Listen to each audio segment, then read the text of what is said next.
there, come on, man.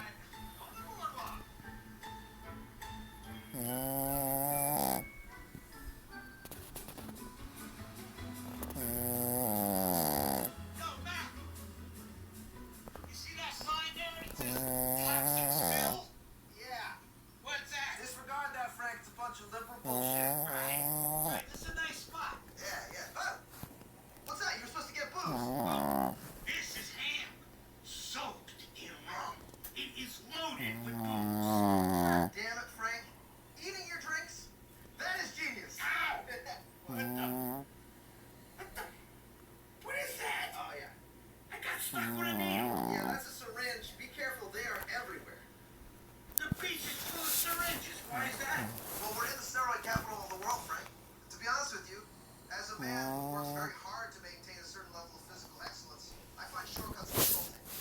Now give me a piece of ham now. Check that out. What?